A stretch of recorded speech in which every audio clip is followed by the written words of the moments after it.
Olá, tudo bem com vocês? Sou Maxwell Coimbra, esse é o História em Diálogo, mais um episódio no qual nós conversamos com egressos do programa de pós-graduação em História aqui da UFAM, e hoje eu terei como convidado o professor Fernando Fernandes. Professor, seja bem-vindo. Olá, boa tarde a todos. Bom, o professor é professor de teorias da história. Desculpa, calma aí. O professor é professor de teorias da história e história regional do Brasil pelo Departamento Acadêmico de História da Universidade Federal de Rondônia. É docente do programa de pós-graduação em História da Amazônia, do PPG-HA da UNIR, AM, né, da UNIR. É docente do programa de pós-graduação em História da Amazônia, doutor em História Social da Amazônia pelo Programa de Pós-Graduação em História da Universidade Federal do Pará, mestre em História Social pelo Programa de Pós-Graduação em História da Universidade Federal do Amazonas e especialista em práticas assertivas em didática educacional e profissional integrada à educação de jovens e adultos pelo Instituto Federal de Educação, Ciência e Tecnologia do Rio Grande do Norte, licenciado em História pelo Centro Universitário do Norte, discente do curso de bacharelado em Direito da UNIR, membro do Núcleo de Estudos e Pesquisa sobre Formação de Professores e Relações Étnico-Raciais, GERA, da Universidade Federal do Pará, e líder do grupo de pesquisa Jurupari, Cultura, Patrimônio e Memória.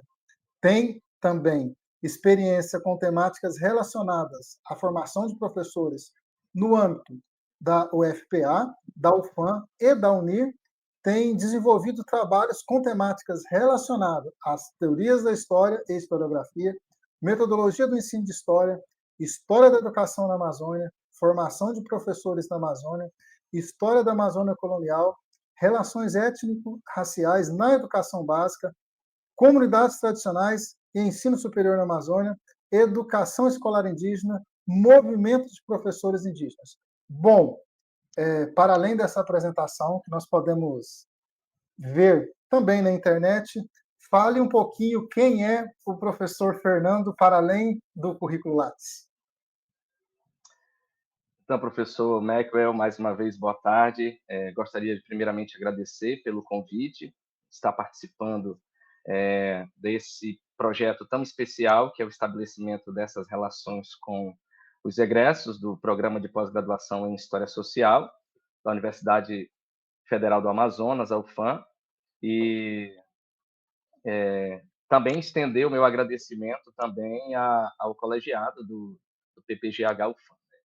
É uma honra e um prazer estar aqui participando com vocês desse momento e, de algum modo, contribuindo com uma temática tão importante que é a temática do protagonismo na história da Amazônia em termos de perspectiva indígena. Então, eu escolhi história porque percebi que o passado, ele basicamente é uma disputa pelo presente, né? Como diria o Mark Bloch, cada presente constrói a sua própria representação sobre o passado. E muitas vezes aquilo que nós produzimos diz muito mais sobre o nosso tempo presente do que necessariamente sobre o passado. Isso é interessante porque quando nos referimos à temática da história indígena, a gente percebe uma série de permanências históricas que evidenciam esses conjuntos de mobilizações de uma diversidade enorme de povos, né, na busca pela sobrevivência, né? Eu, enquanto amazônida, nasci na Amazônia, e como uma pessoa que também tem uma experiência de vivências nos interiores da Amazônia, pelo Vale Amazônico, a minha ideia era de que havia um certo inconformismo com o modo como a temática indígena era trabalhada. Então, daí a necessidade de procurar, de algum modo, retirar essas pessoas de uma situação de naturalização, de uma situação paisagística e colocá-las no centro das narrativas históricas. Eu encontrei nesse sentido nas fontes da história, especialmente aquelas que evidenciam as iniciativas indígenas, uma série de documentos como petições, pedidos de mercês, patentes, que indicavam as vozes ativas desses sujeitos. Então, o Fernando, para além de ser professor, é um Fernando que encontra no fazer história também um espaço onde é possível empreender um processo de compensação histórica, ou seja, devolver a esses sujeitos sociais a evidenciação dos seus protagonismos, auxiliando na reconstrução das estratégias políticas e na transformação do modo como nós empreendemos essas reflexões sobre a temática indígena na história. Então, assim, recontar essas trajetórias é reconfigurar memórias que informam a manutenção das políticas indígenas no tempo presente. Bom, Fernando, nós partiremos para uma dinâmica aqui. Farei algumas perguntas a você, tentando nos aproximar tanto da sua pesquisa, mas também de você enquanto pesquisador. E depois nós faremos um bate-pronto aqui, perguntas e respostas rápidas. Não é esse momento ainda, então não são perguntas e respostas rápidas. Fique à vontade para poder responder. A primeira pergunta que eu sempre gosto de fazer é por que o Fernando, não o professor Fernando Fernandes, né, mas por que o Fernando decidiu fazer história? Eu sempre gostei de leituras em relação à história, né? E como eu sou uma pessoa que vem de situações, de vivências de cotidiano, então, inclusive, daqui a pouco eu vou mencionar um pouco sobre o Michel de Certeau, essa reflexão sobre o cotidiano faz parte não apenas da lente sob a qual eu projeto meu olhar sobre o cotidiano, mas também das sensibilidades da minha existência, do meu campo emocional. E por viver em regiões muitas vezes distantes dos perímetros urbanos, dos centros de tomadas de decisão, me inquietava muito o fato de que o conhecimento produzido e especialmente disseminado da educação básica não dialogavam com as vivências e as existências das populações tradicionais evidenciadas na minha lida e na minha experiência na Amazônia, né? Então, estudar história, para além de uma necessidade de compreender sobre esse passado, no sentido de refletir sobre a nossa situação no tempo presente, era de algum modo empreender processos de pesquisas que de algum modo pudessem dimensionar uma nova visão sobre esse protagonismo da história. Não necessariamente a princípio sobre a temática indígena, isso vai acontecer inclusive ao longo da minha formação, mas sempre me inquietou na história, inclusive já no ensino médio, o fato de que nós sabíamos muito sobre processos históricos que não dialogavam com as nossas realidades. Então, as páginas referentes, por exemplo, à história do Brasil eram muito parcas em relação à história do, do Ocidente. E naquilo que se refere às páginas referentes à temática indígena, isso era ainda muito mais precário. Então, daí meu interesse pela história desde a educação básica. Bom, perfeito. Então, dando continuidade, né, à sua pesquisa, à sua formação enquanto historiador, o que te motivou a escolher o tema dos índios principais na conquista do Maranhão e de que forma essa pesquisa dialoga com a historiografia tradicional sobre a colonização da Amazônia? Então, professor Mackrell, eu, eu me lembro muito bem de uma disciplina chamada de História da Amazônia, ministrada pelo professor doutor Arcângelo Ferreira da Silva, e hoje, inclusive, docente da Universidade do Estado do Amazonas, lá no campus de Parintins, que me apresentou um texto sobre lideranças indígenas coloniais. Inclusive, um texto escrito pelo professor Amir Diniz de Carvalho Júnior. Quando eu li esse texto, todas as reflexões que eu tinha em relação ao meu inconformismo com a temática indígena começaram a fazer sentido, né? Para mim, aquilo ali foi uma descoberta, e desde então eu percebi que era um tema que eu gostaria de trabalhar. Ao mesmo tempo que me gerava uma, uma certa revolta, no sentido de que eu tive que demorar, basicamente, toda a minha vida na educação básica e pelo menos 2 anos no ensino superior, para que de algum modo eu tivesse contato com a temática indígena em termos de protagonismo de sujeitos e de lideranças indígenas. E à medida em que isso vai tomando forma nos meus interesses por pesquisa, eu começo a me deparar com o conjunto de lideranças, né, que a gente chama naquele período do século XVII de índios principais. Então eu escolhi os índios principais porque eles são basicamente a lente para ver a colonização como um jogo político com múltiplos agentes. A historiografia tradicional, ela tende a uma narrativa da passividade e do desaparecimento. E o meu recorte, inclusive dimensionado pelas leituras de pesquisadores contemporâneos, procuram dar conta de mostrar essas lideranças com titulações. E aí você tem aí soldados, sargentos, capitães-mores, para além de lideranças locais, de índios principais, que são recebedoras de mercês e solicitações, através de solicitações que são enviadas à corte portuguesa. Isso desloca, de algum modo, aquela interpretação. A Amazônia colonial parece como um espaço de negociação, de agência, de protagonismo indígena, e não apenas de vitimização e de imposição da colonização europeia. Bom, e trazendo, né, tratando acerca desse protagonismo, a sua dissertação ela mostra que os indígenas não foram agentes passivos, mas atuaram estrategicamente. Quais são os exemplos mais marcantes você encontrou nas fontes sobre esse protagonismo indígena? A gente tem algumas questões que são bem desafiadoras quando você vai trabalhar com a colonização da América como um todo, né? Que é a qualidade dos documentos que ficaram registrados e que se constituíram depois em fontes, né? A gente tem uma questão interessante para a colonização portuguesa na América, porque eles vão criar um acervo, né, que é o Arquivo Histórico Ultramarino, que tem relação com aquele contexto de burocratização dos estados absolutistas, dessa necessidade de comunicação entre a corte em Lisboa e as suas regiões colonizadas. Isso vai gerar uma necessidade de intercâmbio cada vez maior de informações administrativas. E essas informações também acabam sendo enriquecidas por esses acontecimentos de disputas, que são as guerras locais, as guerras intercontinentais, as relações entre portugueses, holandeses, franceses, ingleses. E aí o que mais fundamenta a reflexão da minha tese é essa presença holandesa na região do estado do Maranhão, né, em meados do século XVII. Essas fontes que vão ser o nosso principal elemento para desenvolver as nossas pesquisas, elas têm vários desafios, né?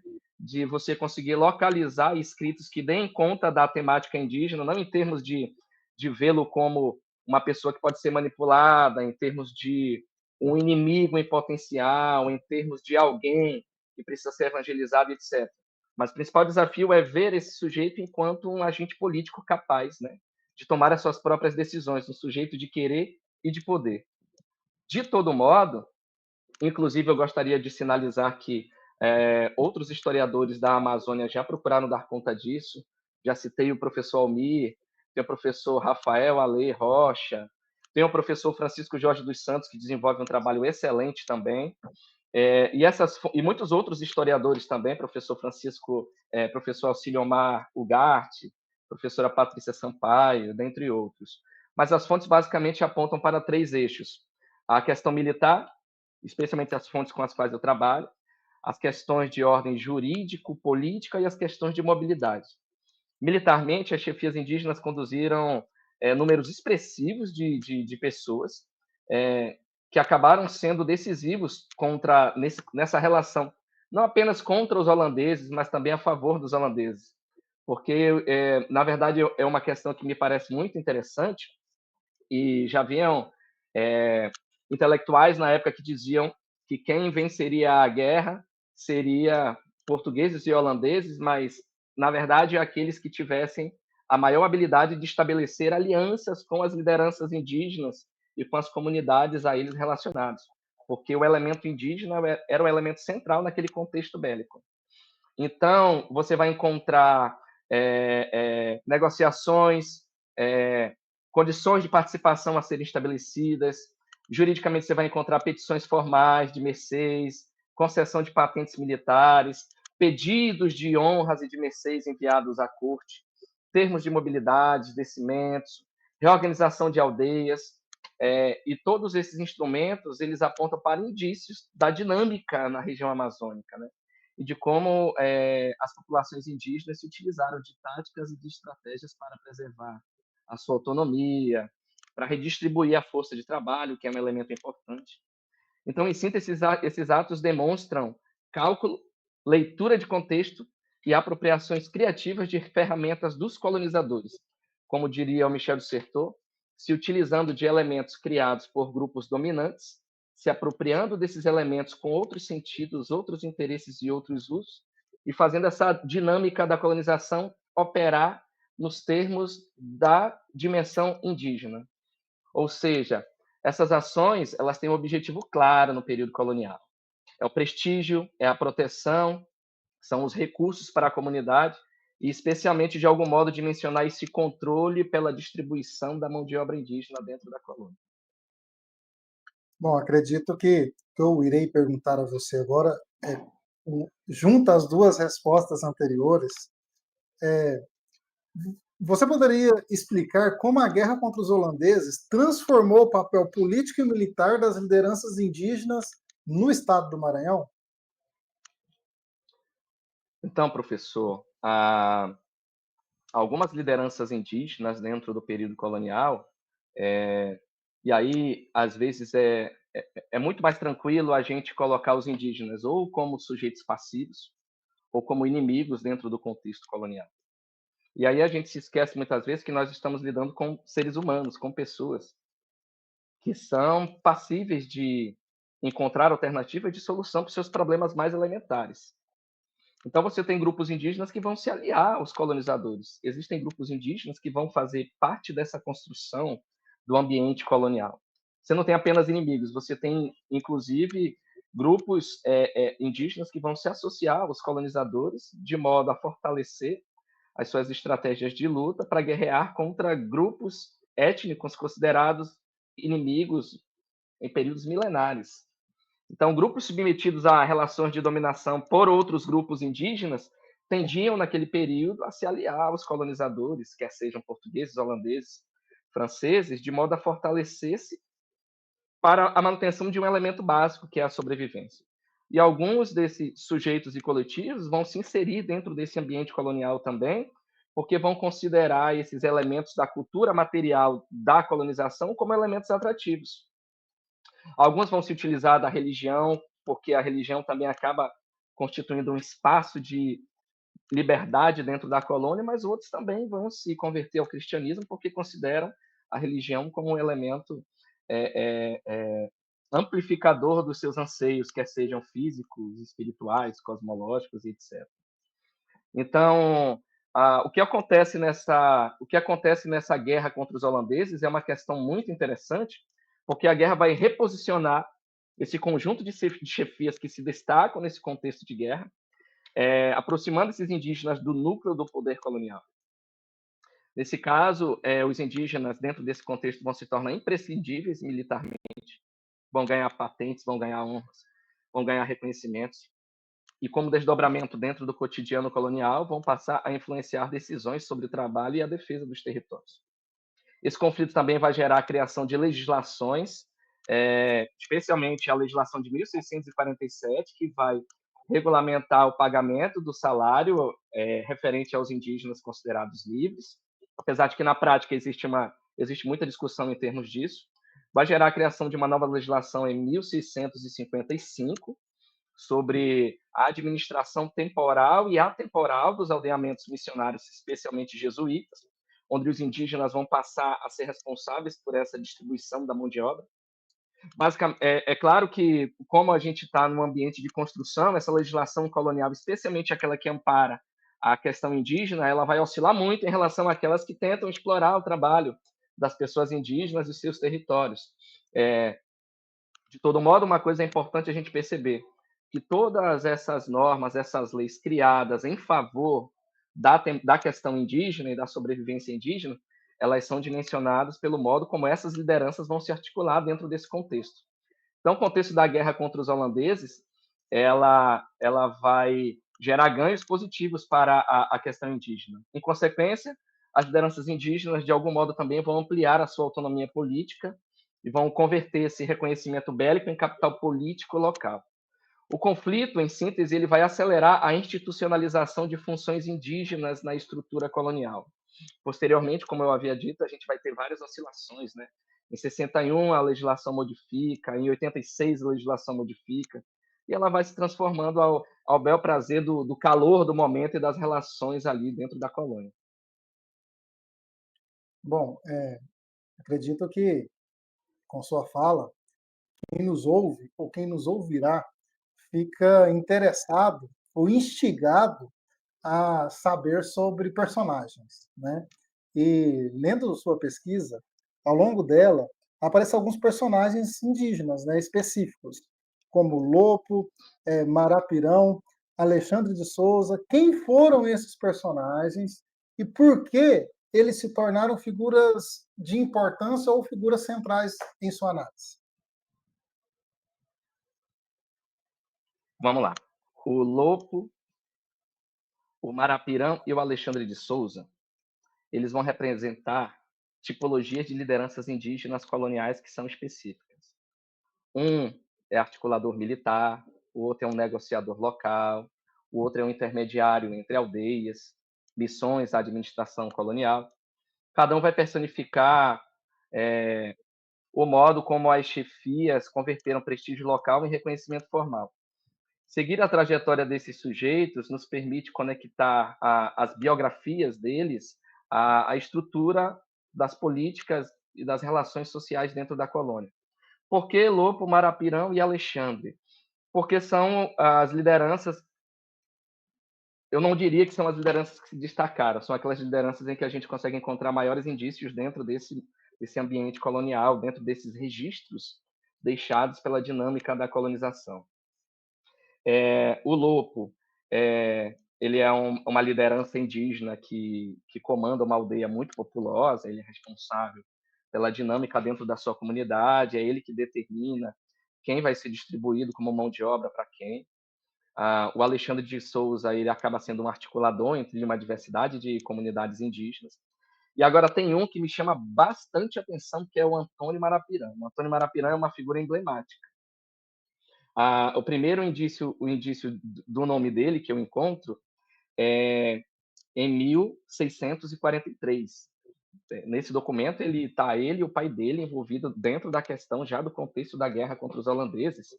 E lá ele é mencionado numa situação em que o Antônio da Costa, que é o Antônio Marapirão, o Antônio da Costa vai estar com o Marcos da Costa, que é o pai dele, e eles estavam numa situação em que eles haviam sido capturados pelos holandeses junto a mais 3 portugueses em São Luís, e eles são enviados numa embarcação para Pernambuco, que é onde está o centro da administração militar dos holandeses. Quando eles chegam na altura das praias do Ceará, eles decidem fazer uma fuga, né, alucinada. Pulam no mar, saem nadando até a beira do rio. Os 3 portugueses conseguem chegar, o Antônio da Costa também consegue. O pai dele, infelizmente, acaba não conseguindo chegar à costa, porque é devorada por um tubarão. E uma das, inclusive, justificativas que o Antônio da Costa vai utilizar para receber um reconhecimento da coroa portuguesa é de que ele, para além de ter perdido o seu pai, né, nesse conflito da guerra, por uma situação não planejada, não prevista, ele é responsável também por conseguir levar esses 3 portugueses vivos. Né? Eles caminharam vários dias pela mata e conseguiram retornar à base militar dos portugueses lá em São Luís. O Antônio Marapirão, o Antônio da Costa, é interessante porque ele começa assim, na primeira documentação que a gente localiza, Antônio da Costa. Depois desse processo que acaba essa guerra, e capitães mores, como o Avelar e muitos outros, vão fazer documentações e enviar à corte portuguesa dizendo: o Antônio da Costa desempenhou um papel central na articulação militar, arregimentando soldados indígenas para lutar na guerra contra os holandeses e tudo mais. E aí ele vai começando a ser reconhecido localmente. De Antônio da Costa, ele vira Antônio Marapirão, Antônio da Costa Marapirão, índio principal dos Tabajaras, depois índio principal de toda a nação Tabajara, vira capitão da sua aldeia, vai para o Grão-Pará. No Grão-Pará ele é preso porque ele não aceita capturar outros indígenas para serem utilizados como escravo, pula da canoa, é capturado, fica preso. E ele vai, nesse mesmo momento, de 43 até 61, ele vai subindo na hierarquia militar e social dentro da colônia. A última documentação que eu tive acesso do Antônio Marapirão, de Marcos da Costa, ele passa a ser chamado Dom Antônio da Costa Marapirão, capitão-mor, índio principal de toda a nação tabajara e cavaleiro da Ordem do Hábito de Cristo. Curiosidades à parte, a concessão do Hábito de Cristo era um tipo de reconhecimento de uma ordem cavaleiresca dentro de Portugal, que só era concedido a pessoas da nobreza portuguesa. Para você ter uma ideia, o cara, para receber o hábito da Ordem de Cristo, ele tinha que fazer uma petição e ele tinha que financiar uma investigação que ia até a sua quarta geração anterior para verificar se esse cara da nobreza, de fato, tinha uma linhagem de nobreza. E aí você tem, em meados do século XVII, uma liderança indígena, militar e política que detém o hábito da Ordem de Cristo. O que significa isso para a colônia? Ele não pode ser preso na colônia. Ele tem que ser julgado por uma autoridade competente dentro da colônia. Então, isso demonstra o prestígio que o Antônio Marapirão tem e também como essa dinâmica da colônia ela é diferente da dinâmica da coroa, da dinâmica da corte, da dinâmica em Lisboa, de como esses sujeitos são capazes de se articular, de inserir nesse ambiente colonial e se utilizar dos instrumentos em benefício próprio. Bom, essas relações são muito interessantes, né? Isso me leva a uma questão que é um dos pontos interessantes da sua pesquisa é a relação entre os índios principais e as ordens missionárias. No caso, especialmente os jesuítas, mas como essas alianças e conflitos revelam as tensões da colonização na Amazônia. A relação com as missões ela vai oscilar bastante entre cooperação e disputa, que inclusive ela se relaciona diretamente com a temática das lideranças indígenas, que são chamados de índios principais naquele período. Nem todas as lideranças indígenas vão se submeter à colonização, e nem todos aqueles que decidem se inserir dentro do ambiente colonial vão se submeter à autoridade das lideranças dos missionários, dos religiosos. Então, você tem aí uma relação com missões que vai oscilar bastante entre cooperação e disputa. As alianças vão servir para descimentos, proteção, mediação, enquanto os conflitos vão girar em torno do controle da mão de obra indígena. O professor Francisco Jorge dos Santos vai falar bastante sobre isso num livro dele que vou já citar daqui a pouco. E, para além disso, a discussão, a relação em torno do território e da autoridade nos aldeamentos. Essas lideranças indígenas, ou os índios principais, vão tratar as missões como espaço de barganha política a todo tempo. Inclusive, o padre Felipe Bettendorf, ele vai falar várias vezes das estratégias que eles vão tentar criar, como os santos enganos, por exemplo, de justamente como uma forma de tentar convencer esses indígenas, criando promessas muitas vezes cabulosas, que dificilmente poderiam ser cumpridas, para tentar convencer essas pessoas a convencerem os seus aldeados a descerem para os aldeamentos coloniais. Aqui a gente tem aqui uma reflexão que não está relacionada apenas a uma modelagem religiosa. A expulsão dos jesuítas em 1661, por exemplo, ela vai escancarar o desgaste entre os interesses dos colonos, as relações com os religiosos e os indígenas na colônia. Vou falar mais uma vez do Antônio Marapirão, porque em 1661, quando você tem um desgaste, esse desgaste na colônia tem muita relação com o modo como o padre jesuíta Antônio Vieira, que é o nome dos jesuítas na colônia, vai tratar lideranças indígenas como o Lopo de Souza. Inclusive mandando prender essa liderança indígena, que vai gerar uma insatisfação muito grande, porque a aldeia que o Lopo é responsável, ela acaba se constituindo como uma parada estratégica entre São Luís e Belém. Então, todo mundo que transitava entre São Luís e Belém pelo litoral tinha que fazer uma parada ali para mantimento, para a questão de mão de obra e tudo mais. e quando o Antônio Vieira manda prender o Lopo, isso vai gerar uma crise ali de logística, uma crise local, aquela coisa toda, uma insatisfação, porque também diferente do que a gente imagina, apesar de essas lideranças muitas vezes estarem em locais distantes, elas se comunicam. Elas se comunicam através das pessoas que estão sendo distribuídas, estão levando e estão trazendo informações também. Não é uma coisa isolada. E nesse contexto, o Antônio Marapirão, ele vai justamente para a corte portuguesa prestar um depoimento contra o Antônio Vieira. E se você pega a documentação que faz parte desse processo contra o Antônio Vieira, você vai ver que o Antônio Vieira ele acaba elaborando todo um texto bem extenso para tentar desmerecer o privilégio que uma liderança indígena como o Antônio Marapirão está lá denunciando as práticas muitas vezes impostas pelos jesuítas na Amazônia e que vai acabar culminando com a expulsão definitiva do Antônio Vieira. Os jesuítas vão voltar, o Antônio Vieira acaba não voltando. E eu suspeito que essa representação indígena ela personifica o anseio o anseio político de muitas lideranças indígenas, especialmente naquilo que se refere à insatisfação com o modo como as ordens religiosas estão empreendendo as suas estratégias de conversão e o seu tratamento contra as pessoas indígenas da Amazônia. Então, ou seja, as missões foram arenas políticas onde indígenas e europeus disputaram projetos de mundo, e a legislação vai oscilar bastante também nesse sentido, e essas relações vão ser bem, muitas vezes, constrangedoras para as próprias ordens missionárias. Bom, perfeito. Eu acredito que nós poderíamos ficar conversando muito aqui, porém nós temos um tempo pré-estabelecido. Então, para nós finalizarmos, qual contribuição a sua pesquisa oferece para pensarmos hoje o lugar das populações indígenas na história do Brasil e para o debate sobre a memória e o reconhecimento desses povos? Professor, ao demonstrar a agência e essa permanência histórica desse protagonismo indígena, que eu denomino na minha tese, inclusive, de agências indígenas, porque são conjuntos de iniciativas e agências, elas têm relação que podem ser problematizadas naquilo que a gente utilizou durante muito tempo na historiografia como resistência indígena. Resistência ela parte de um pressuposto de que os indígenas resistem, eles estão sempre resistindo, mas não necessariamente é apenas isso.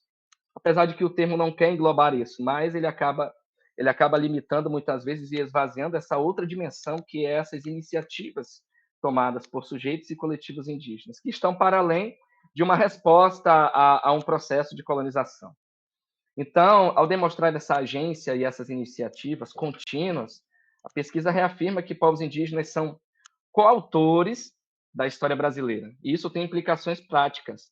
A inclusão de conteúdos em currículos, desenvolvimento de projetos colaborativos, o reconhecimento de trajetórias que fundamentam as demandas atuais, pela reescrita da história, pela garantia dos direitos indígenas, dentre outros elementos aí que envolvem a necessidade de uma compensação histórica. E aí a compensação histórica em termos de temática indígena, ela não se dá somente no reconhecimento territorial, na criação de políticas para garantir o acesso à saúde e à educação específica e diferenciada, mas também num processo de reescrita da nossa história, de modo a colocar os indígenas não apenas como objetos da nossa pesquisa, mas como sujeitos de querer e de poder.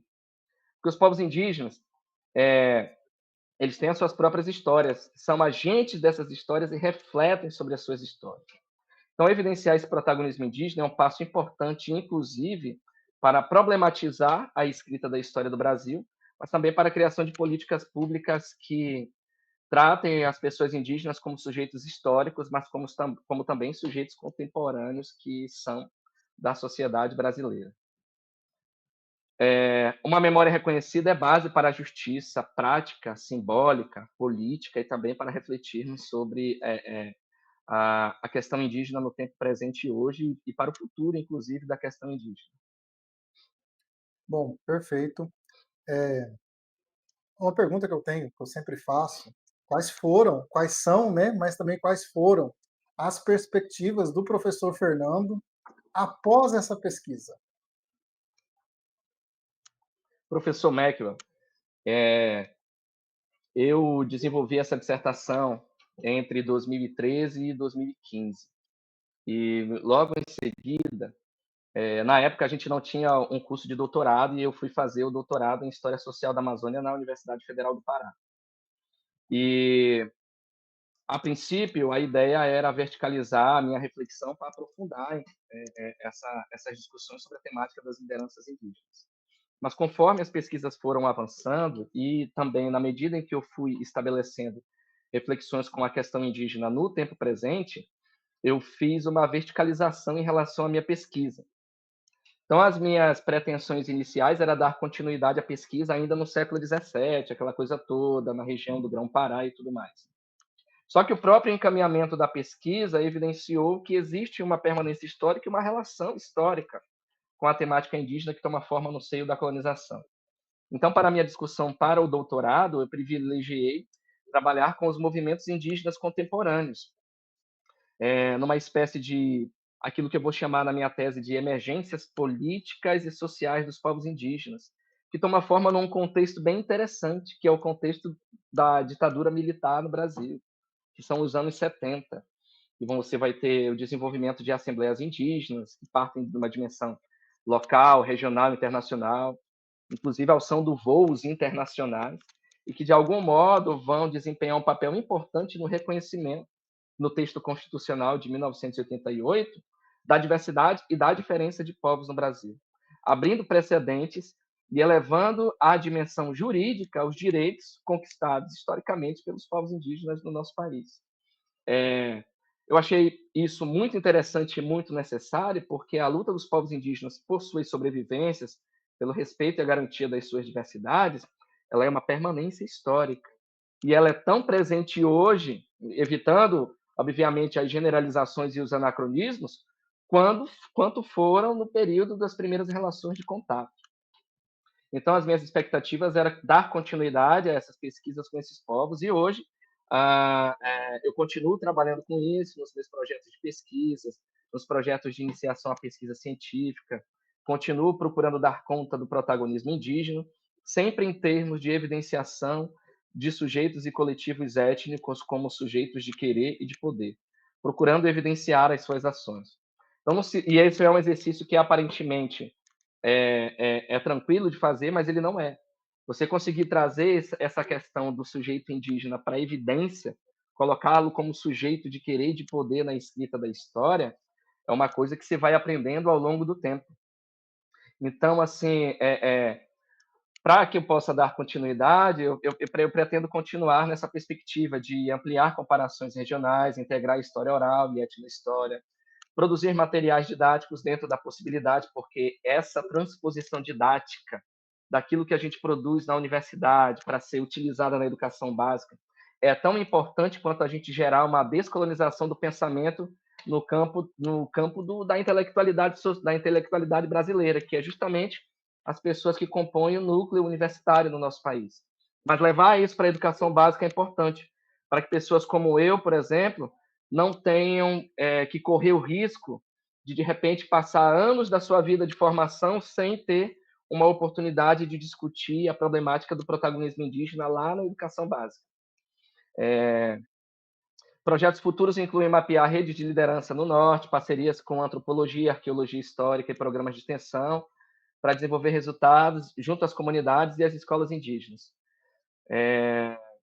Eu entendo que a pesquisa deve circular fora da academia, como eu havia dito, e alimentar diálogo com cidadãos e instituições locais, especialmente em termos de formação de professores voltados para a educação básica. Eu acho que isso é um elemento que a gente ainda deixa muito a desejar e que eu acho que vale a pena todas as pessoas que têm interesse em discutir a temática indígena deveriam verticalizar suas reflexões também.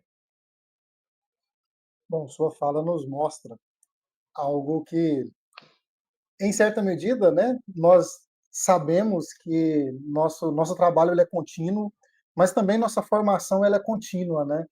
E tanto na sua apresentação, na sua fala, mas na hora que eu apresentei seu currículo, você sempre faz questão de mostrar seus locais, né? Suas casas, assim. E realmente eu acho isso muito importante, porque nós somos muito fruto de nossas formações, e uma formação que ela não vem de cima para baixo, nós vamos nos constituindo em meio a isso, né? Não no meio, mas em meio a tudo isso. Eu quero te fazer uma pergunta que é como que o PPGH da UFAM te ajudou em sua formação profissional e também pessoal? Professor, o PPG, eu posso dizer que ele me auxiliou numa superação de uma reflexão muito mais baseada em conhecimentos históricos, que é o que a gente aprende na graduação, né, em termos que a gente faz cursos de licenciatura, né, e esses cursos de licenciatura eles estão muito mais voltados para a questão do aperfeiçoamento de metodologias e técnicas do ensino de história, na educação básica, aquela coisa toda. Alguns de nós acabam enveredando pela dimensão da pesquisa e dando continuidade à dimensão da pós-graduação, que me parece que é um elemento que todos, inclusive, a longo prazo, vão, de algum modo, serem obrigados a continuar. Hoje, a formação do professor ela não é só a formação do professor voltada para o ensino, é um professor que também tem que se preocupar com uma pesquisa contínua. Né? A gente não forma mais apenas professores, mas professores, pesquisadores capazes de atualizar os conhecimentos, especialmente na nossa área, em que os conhecimentos históricos estão sempre necessitando de atualizações. O que eu poderia dizer do PPGH?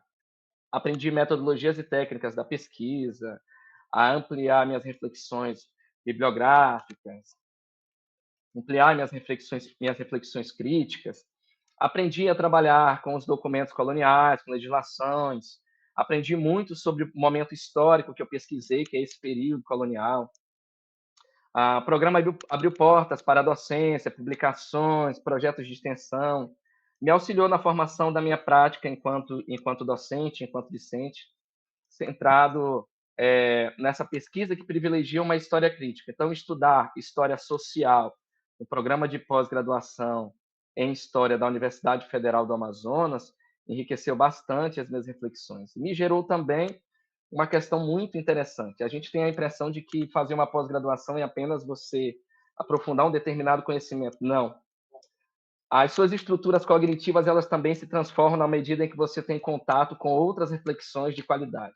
Ainda que você tenha tido contato com professores que te deram aula na graduação, a pós-graduação ela vai aumentando de nível também, mas ela vai modificando o teu olhar e de forma positiva, vai ampliando não só o teu repertório, né, mas essa forma de ver a sociedade e ver também os sujeitos da nossa pesquisa, por exemplo.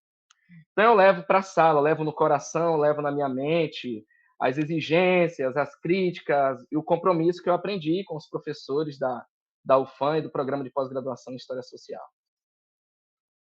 Perfeito, muito bom. Agora vamos partir para aquele, agora encerrando de verdade, né, partindo para o encerramento, um bate-pronto, um ping-pong, para nós nos aproximarmos um pouquinho mais de você. Um livro. Professor, esse negócio do bate-volta ele é bem complicado. Parece que não é, mas é, né? Mas vamos lá. Deixa eu pensar aqui. Um livro, eu poderia dizer vários livros, mas eu vou dizer um livro que me toca. É esse aqui, ó. Além da Conquista, Guerras e Rebeliões Indígenas na Amazônia Pombalina, escrito pelo meu ilustre professor e amigo Francisco Jorge dos Santos. Poderia citar mais um livro também, que é esse livro aqui do Michel de Certeau, A Invenção do Cotidiano, um livro maravilhoso. Sou sertoriano e não abro mão. Uma música. Uma música.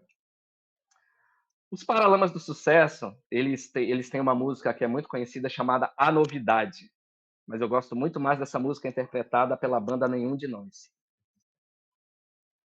Um filme. Um filme, professor, um filme, Forrest Gump, né? Contador de histórias. Um dia especial em sua vida. Meu aniversário. Uma inspiração. Uma inspiração. Eu tenho várias inspirações. Mas eu diria professor Mauro César Coelho, meu orientador de doutorado na UFPA. Alguém a quem você tenha gratidão. Gratidão. Não sei, a Universidade Pública Federal e as políticas. Pode ser uma instituição, no caso, né? Sim. Um livro essencial em sua formação ou em sua pesquisa. Já falei dele, o Michel de Certeau, A Invenção do Cotidiano. Um momento que você guarda com carinho da sua formação, desde o início lá da graduação. Professor, eu diria que são vários momentos, né? Todas as minhas viagens relacionadas às minhas pesquisas pela Amazônia, viajando de barco pelas hidrografias da Amazônia, né? Os rios da Amazônia, né, são as nossas vias fluviais. Então, eu acho que todas essas minhas experiências nas relações com os sujeitos indígenas, elas fazem parte da minha memória, da minha formação. Uma inspiração ou uma pessoa especial no mundo acadêmico. Uma pessoa especial no mundo acadêmico. Eu já citei, professor. Eu já citei, mas eu diria um outro professor que também foi muito importante na minha vida, o professor Arcângelo Ferreira da Silva. Uma frase que te resume. Que me resume é uma frase do Gabriel Pensador. Seja sempre você mesmo, mas não seja sempre o mesmo. Bom, é isso. Muito obrigado, professor. Eu agradeço em meu nome por você ter se disponibilizado a conversar comigo um pouquinho aqui e agradeço também a possibilidade de poder conhecer você, sua pesquisa, né? Mas agradeço também em nome do programa, tá? Que eu sempre digo aqui que o programa não é meu, é nosso. E é isso. Fico muito grato por sua participação. Acho que são privilegiados quem vão assistir depois. E se quiser falar mais alguma coisa, fique à vontade. Eu já disse uma frase, gostaria só de reforçá-la, né? Que os povos indígenas, eles devem ser pensados como sujeitos que têm as suas próprias histórias, que são agentes dessas histórias e que refletem sobre elas. Perfeito. Esse é o História em Diálogo. Se você que nos assiste puder nos acompanhar, nos seguir, isso nos ajuda muito. É isso. Muito obrigado e até a próxima. Valeu, pessoal. Abraço forte. Até a próxima.